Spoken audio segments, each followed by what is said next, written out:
자, 오늘은 그 역사서에서 그 왕정 시대와 관련 내용을 좀 이렇게 짧게 좀 이렇게 살펴보려고 합니다. 우리 지난 시간에 여러분들 그 보고 있는 그 이 도표를 여러분들 기억할 거예요. 역사서는 크게 이제 네 부분으로 나뉘는데 가나안 정복 시대 하나, 그다음에 사사 시대 하나, 왕정 시대 하나, 그다음에 포로기 및 포로기 이후 시대 이런 이와 같은 형식으로 나눈다라고 말씀을 드렸습니다. 가나안 정복 시대와 관련된 것은 여호수아죠. 그다음에 사사 시대는 사사기하고 또 뭐가 포함이 돼요? 룻기가 포함이 된다. 그죠? 룻기 같은 경우 포함이 안 될 것 같지만 그렇지가 않은 거죠. 그 사사기와 룻기가 사사 시대와 관련이 되어 있다라고 하는 것. 그리고 나서 이제 왕정 시대로 들어가게 됩니다.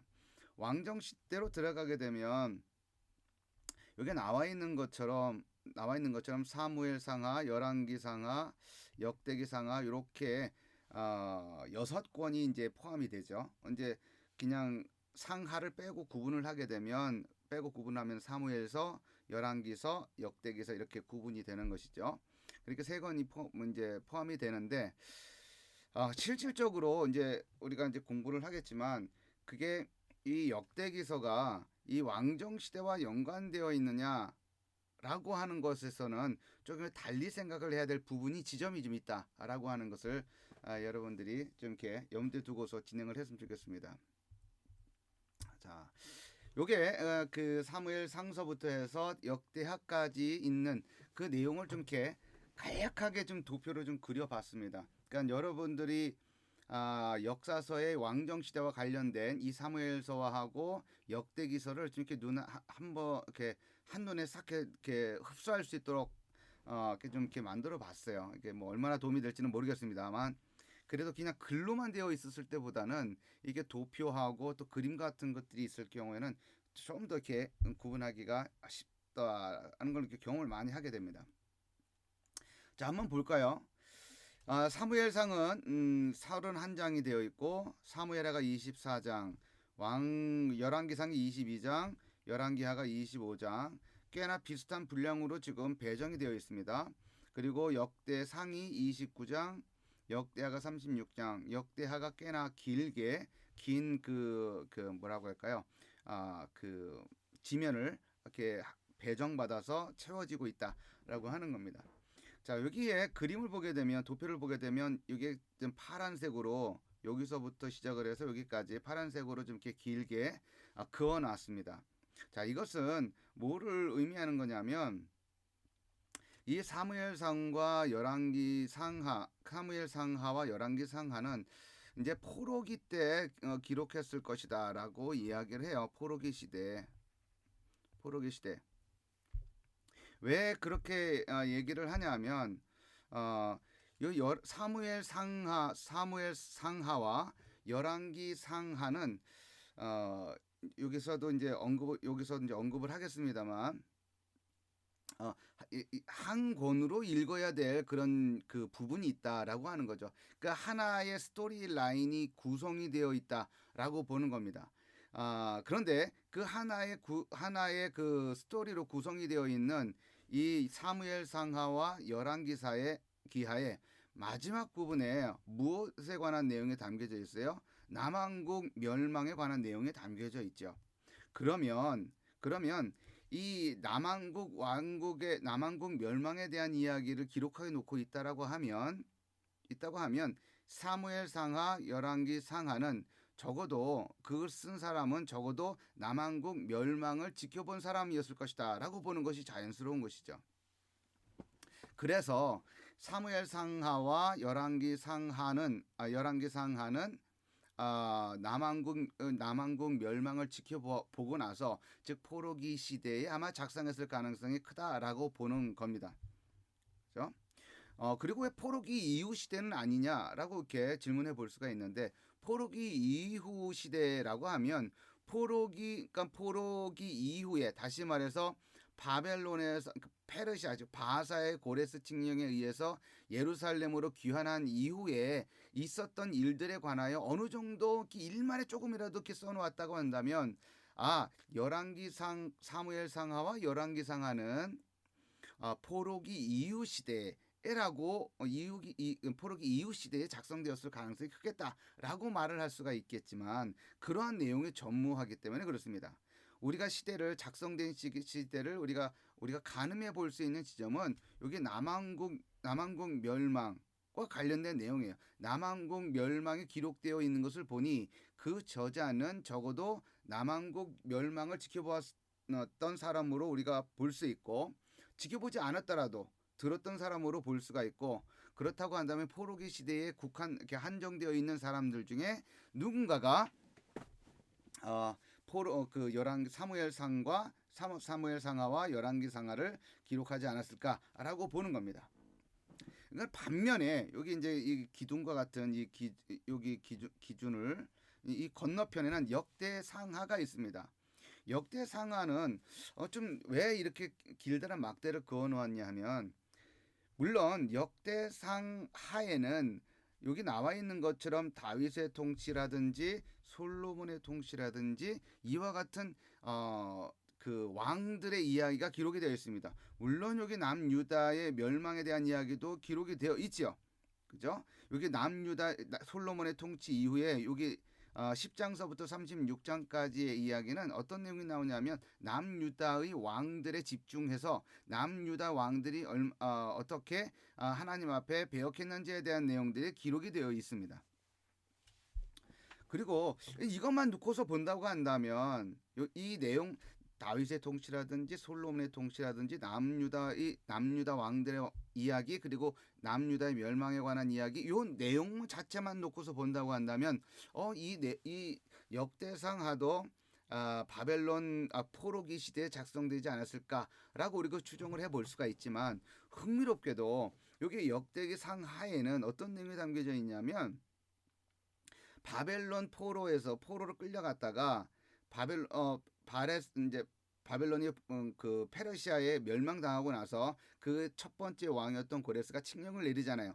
고레스 칙령이라고 하는 것을 반포한 이후에 예루살렘으로 돌아오게 되는데 그 예루살렘으로 돌아온 사람들의 목록이 여기 역대상하에 기록이 되어 있다라고 하는 것이죠.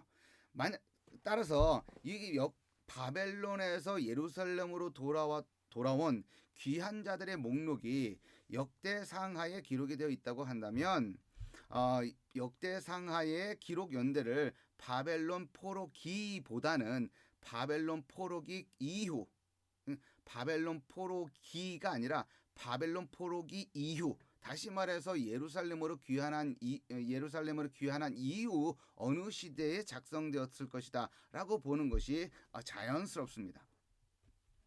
여러 가지 측면에서 그런 것들은 이제 뒷받침될 수 있어요. 여하튼 간에 지금 우리가 이제 주목을 해야 될 지점은 뭐냐면 이 파란 이 선을 제가 그어 놓은 이유를 제가 설명을 하는 겁니다.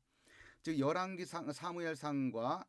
사무엘서와 열왕기서는 남쪽 유다의 멸망 사건 기록을 기준으로 해서 그 저자가 바벨론 포로기 시대의 사람이었을 가능성이 크다라고 보는 것이고 역대상하 즉 역대기의 저자는 아마도 바벨론 포로 귀한 자들의 목록을 다 알고 있는 것으로 보니 바벨론 포로기 이후에 누군가가 기록했을 것이다라고 보는 것이 자연스럽다라고 하는 것이죠.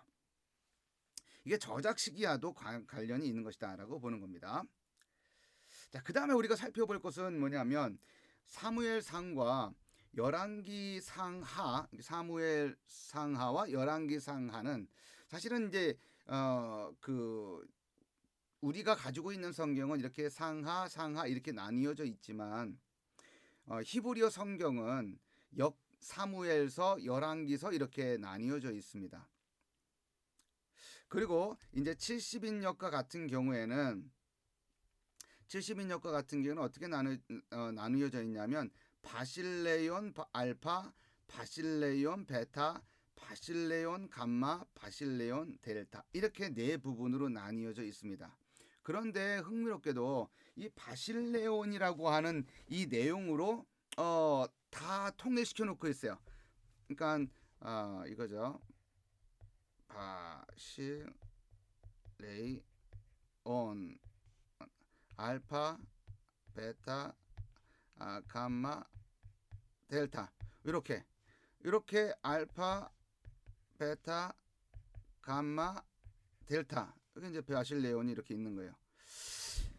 이렇게 해놓는 거예요. 그러니까 바실레온 A, 바실레온 B, 바실레온 알파, 바실레온 베타 이렇게 하고 나서 여기다가 뭐 다른 제목을 붙이고 알파 또 다른 제목 붙이고 베타 이렇게 했으면 이렇게 사무엘서와 그 열왕기서가 다른 책으로 되어 있구나라고 하는 것을 70인역을 통해서 알 수가 있는데 70인역이 히브리어 구약 성경을 번역을 하면서 어떻게 책의 이름을 지었냐면 바실레온 알파, 베실레온 베타, 감마, 델타 이와 같은 형식으로 번역을 했다라고 하는 것이죠. 제목을 붙였다라고 하는 거예요. 그건 무엇을 의미하느냐 하면 이 여기 사무엘상과 사무엘 상하와 열왕기 상하를 하나의 줄거리가 있는 책으로 보고 있다라고 하는 것을 암시하는 것이죠. 왜요? 알파, 베타, 감마, 델타 이와 같은 순차적인 제목을 붙여놓은 것을 통해서 우리가 그렇게 알 수가 있는 거예요. 적어도 70인역 번역자들은 사무엘 상하와 열왕기 상하를 번역을 하면서 지금 히브리 성경은 사무엘서 그다음에 열왕기서 이렇게 돼 있다 그랬죠. 그것을 이렇게 네 개의 이렇게 네 부분으로 나누면서도 불구하고 이렇게 바실레온이라고 하는 하나의 제목으로 제목을 붙이고 알파, 베타, 감마, 델타라고 하는 것은 하나의 이야기가 전개되고 있다라고 하는 것을 이 70인역 번역자들은 알고 있었다. 아니 알고 있었다라기보다는 그렇게 이해했다라고 보는 것이죠. 하나의 줄거리라고 하는 것은 어떤 줄거리냐면 국가와 관련된 거예요. 이 바실레온이라고 하는 제목 자체가 뭐예요? 나라라고 하는 뜻이죠. 나라. 바실레온이라는 것은 나라, 왕국이라는 뜻이에요. 그러니까 왕 사무엘 상하도 그렇고 열왕기 상하도 그렇고 마찬가지로 둘 다 왕국에 관한 이야기다라고 하는 것입니다.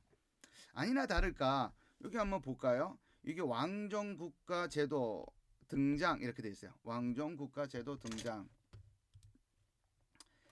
그러면 왕정국가 제도 등장이라고 되어 있죠. 여기 어디에 관련된 거예요?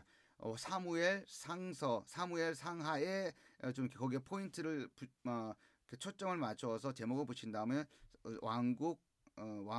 왕정국가 제도가 등장했다라고 보는 것입니다.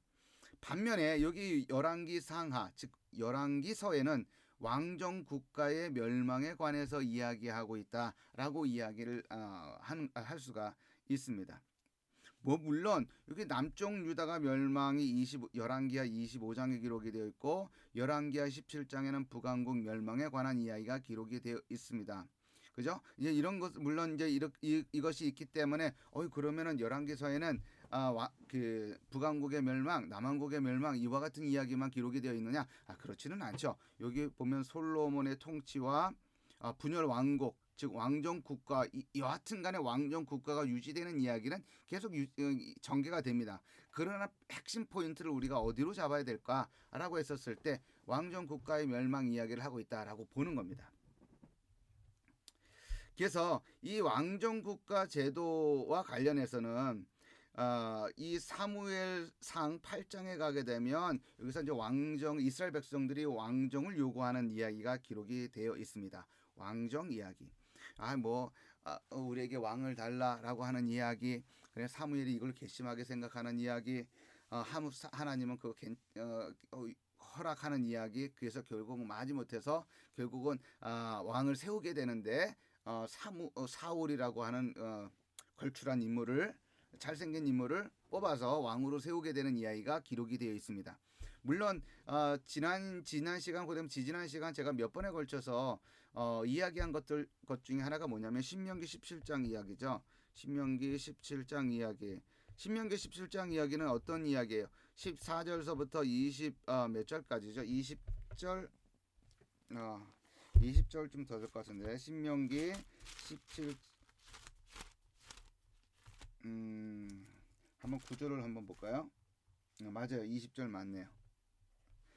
신명기 17장 14절 20절에 보게 되면 하나님께서 모세를 통해 이스라엘 백성들에게 말하기를 어떤 말을 하냐면 이스라엘 백성들이 나중에 광야 가나안 땅에 내가 주는 약속의 땅에 들어가게 되면 이스라엘 백성들이 왕을 요구하게 될 것이다. 그러면 왕을 어떤 사람으로 왕을 삼아야 될 것인지에 대해서 이야기를 하는 말씀하는 장면이 기록이 되어 있어요. 그죠? 어떤 사람이 왕이 되어야 돼요? 이스라엘 사람이 되어야 한다는 것.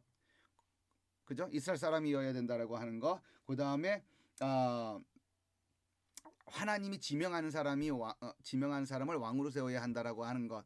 그다음 많은 병마를 의지하지 말아야 된다는 것, 많은 은금을 쌓지 말아야 된다는 것, 그다음 많은 여자를 아내로 두지 말아야 된다는 것. 이제 그런 것들의 조건들이 있고, 그리고 마지막으로 중요한 조건이 뭐라 그랬어요? 율법을 등사하여 자기 옆에 두고 그것을 주야로 묵상하여 그 말씀을 묵상하는 것을 통하여 하나님을 경외하는 법을 배워야 하는 것. 그죠? 그렇게 했을 때라야 비로소 그의 왕위가 영원할 것이다라고 하는 내용이 신명기 17장 14절에서 20절까지에 있는 내용입니다. 그죠? 자, 그런 내용이 이렇게 있었어요. 그러함에도 불구하고 이스라엘 백성들이 본격적으로 이제 왕을 요구할 때는 이제 다른 생각이 좀 있었던 것이죠.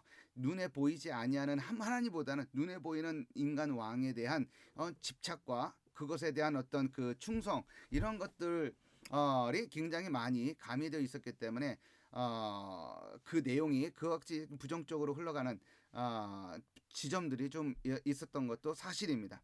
자, 여하튼 간에 왕을 요구하여서 왕정이 시작이 됐습니다. 그러면 자, 우리가 생각해 볼 수 있는 건 뭐예요? 그 왕정 시대가 왕정 국가가 이제 계속 지속되고 영원할 것이다라고 이제 봐야 되잖아요. 그래서 하나님이 왕을 세우신 것이고 그리고 또 하나님의 언약 백성들에게 주어진 왕이기 때문에 계속 되어야 되잖아요. 근데 그렇게 되지 않았다라고 하는 겁니다.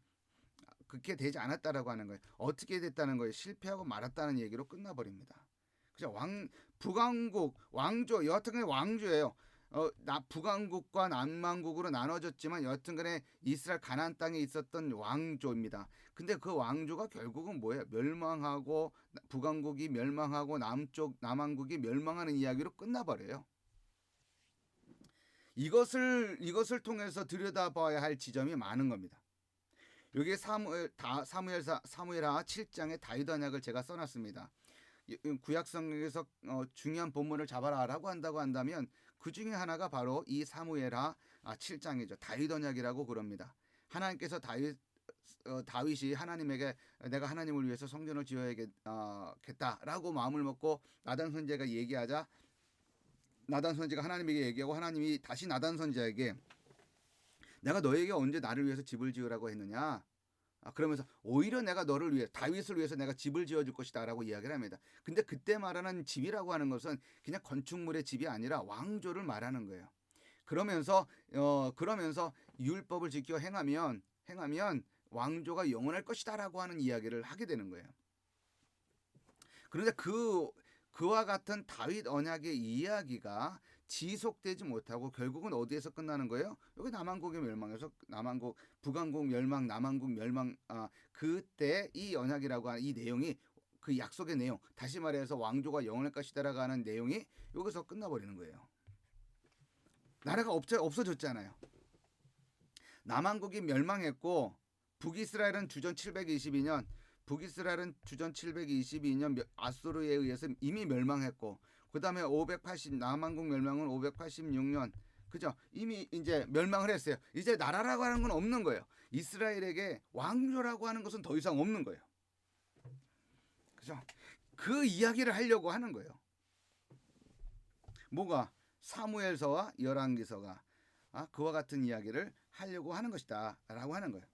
이제 그런 점에서 본다고 한다면 이게 사무엘서의 어떤 이 목적이라고 하는 것을 우리가 잡을 때 여기에 나와 있는 내용은 물론 이렇게 각각의 본문을 통해서 우리가 얻을 수 있는 유익이 있고 또 굉장히 그 영적으로 누려야 할 어떤 그런 복들이 많이 있습니다만 그러나 여기 이 사무엘서와 열왕기서의 전체적인 어떤 큰 물줄기를 통해서 말하려고 하는 것은 뭐냐면 유다 멸망의 원인을 확인하고 훈계하기 위한 것이다라고 하는 거예요. 유다 멸망의 원인을 확인하고 훈계하기 위한 것이다. 북이스라엘 왕들이 얼마나 하나님을 배교해 오고 왔는지 그리고 그것으로 인해서 멸망했는지에 대해서 기록을 해놓고 있어요. 남쪽 유다의 멸망은 북이스라엘 멸망에 대한 그런 명시적으로 기록해 놓은 것처럼 그렇게 기록해 놓지는 않았지만 남유다의 멸망의 원인에 대해서 원인과 관련해서 이 북이스라엘 멸망의 원인처럼 이렇게 자세하게 기록해 놓지는 않았습니다. 그러나 그럼에도 불구하고 남유다의 멸망의 원인은 너무나 자명하다라고 하는 거예요. 남유다 왕들의 율법 불순종과 배교, 이스라엘 백성들의 우상 숭배가 그 원인이었다라고 하는 것을 우리가 잘 알 수 있죠. 그 원인과 관련해서는 이 여러 군데에서 이 열왕기하 이외에도 여러 군데에서 이렇게 써놓은 부분이 좀 있습니다. 그러니까 예를 들면 열왕기하 이게 아니고 열왕기하 왕하 24장 19절 그죠? 그다음에 대하 36장 11절에서 16절 그 다음에 에스라서 9장 이거는 에스라서 9장은 에스라가 이제 막 기도하는 장면에 나와 있는 내용이에요. 9장 7절에서 9절 뭐 느헤미야도 있죠. 느헤미야 9장 1장에서 4절에서 7절 여기를 보게 되면 남쪽 유다가 멸망을 하는데 그 원인이 무엇이었는가에 관하여 우리가 알 수 있는 그런 내용들을 담고 있습니다. 요 정도 선에서 우리가 핵심을 우리가 짚어보고 이 역대상하는 좀 독특하다라고 했어요. 이게 담겨져 있는 내용은 왕정 시대와 관련된 내용인데 불구하고 그 기록된 시기가 어떤 시기냐? 바벨론 포로기 이후, 다시 말해서 고레스 칙령에 의해서 예루살렘으로 포로된 자들 중에서 예루살렘으로 귀환한 자들의 목록이 기록되어 있는 것으로 보아서 포로기 이후에 기록되었을 것이다라고 보는 것이죠. 포로기 이후에는 어떤 시대예요? 예루살렘 성전을 재건축하고 그다음에 무너졌던 성벽을 증축하는 그런 것들을 으쌰으쌰 여러 해에 걸쳐서 그 큰 사업을 진행을 했었던 그런 시기입니다. 성전이 완공이 되고 주전 516년 예루살렘 성전이 완공이 되고 그리고 546년 예루살렘 성벽이 완공이 되고 그런 이후에 에스라와 느헤미야가 말씀으로 율법으로 예루살렘 귀환 공동체를 재건하는 작업을 진행을 합니다. 그러니까 성전 완공, 예루살렘 성벽 증축 완공 그리고 나서 에스라와 느헤미야가 협공으로 해서 하나님의 말씀을 이스라엘 백성들에게 가르치게 됩니다. 자, 근데 여하튼 간에 그 시기에는 어떤 시기예요? 굉장히 혼란한 시기란 말이에요. 무엇인가를 새롭게 건설해 나가는 어떤 그런 시대이고 그러나 그러함에도 불구하고 그들에게 왕이 없고 그죠? 왕이 없고 그들에게 땅이 없단 말이에요. 예루살렘으로 돌아왔지만 그들의 땅은 지금 그들의 땅이 아니에요. 페르시아의 땅입니다.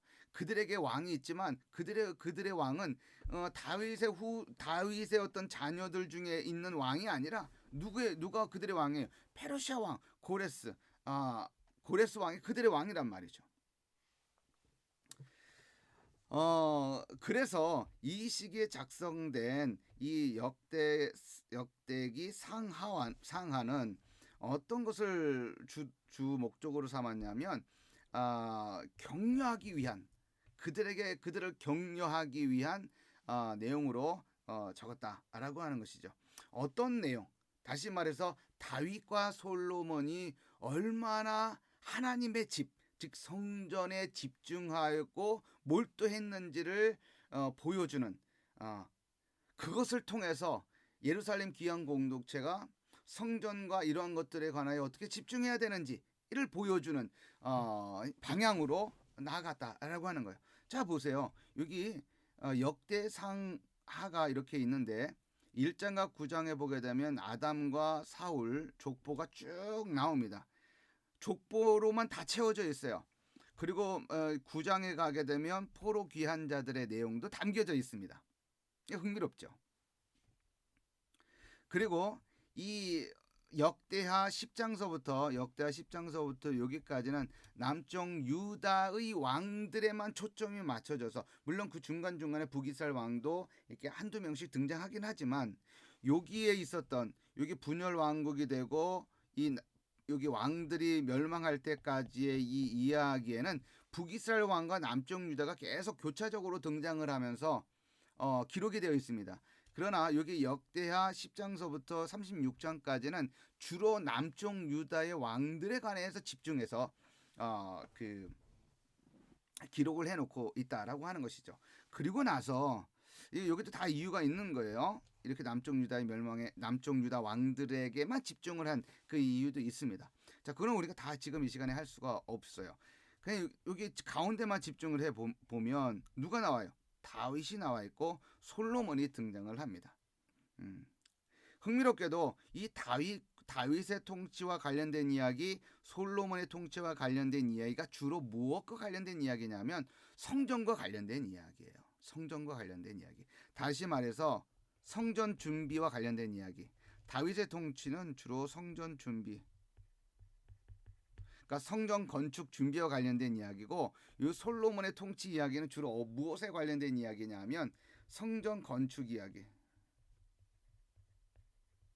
건축 이야기예요. 그리고 여기 다윗과 솔로몬과 관련해서 굉장히 긍정적으로 기록이 되어 있습니다. 그러니까 사무엘서에 가게 되면 사무엘하 11장이죠. 거기는 다윗이 밧세바를 범하는 간음하는 사건이 기록이 되어 있습니다. 그죠? 그 사건은 너무나 중요한 사건이에요. 그죠? 너무나 중요한 사건이기 때문에 구약 성경에 숨기고 싶은 이야기이잖아요. 그런데 그 숨기지 않냐고 다 기록을 해놓은 거예요. 왕상 11장에 가게 되면, 여기 11장에 가게 되면 이 솔로몬이 우상 숭배도 하고, 그리고 이방인들을, 수많은 그 이방인들을 첩으로 맞이하고 후궁으로 맞이하는 이야기 기록이 되어 있어요. 그러니까 성적으로 얼마나 문란했는지에 대한 이야기를 기록을 해놓고 있는 겁니다. 그리고 우상 숭배, 그 이방 여인들을, 그러니까 첩과 그 후궁들이 가지고 온 그 우상들을 위해서 산당들까지 다 지어주는 아주 열성분자가 돼버린 그런 이야기가 기록이 되어 있습니다. 어디에요? 열왕기상하에. 근데 여기 역대상과 역대하, 여기 다윗의 통치와 솔로몬의 통치에 담겨져 있는 이 이야기에는 그 이야기가 싹 빠져 있어요. 뭐에만 집중하고 있는 거예요? 다윗이 성전 준비하는데 얼마나 진심과 열정을 가지고 준비했는지, 솔로몬은 얼마나 열심을 다해서 이와 같이 그 솔로몬 성전을 건축하는데 열심을 다했는지, 거기에 초점을 맞추고 있다라고 하는 거예요. 그래서 여기를 보게 되면 그러니까 여러분들이 이 사무엘 상하와 열왕기 상하 여기하고 역대기 상하를 딱 구분을 지어야 돼요.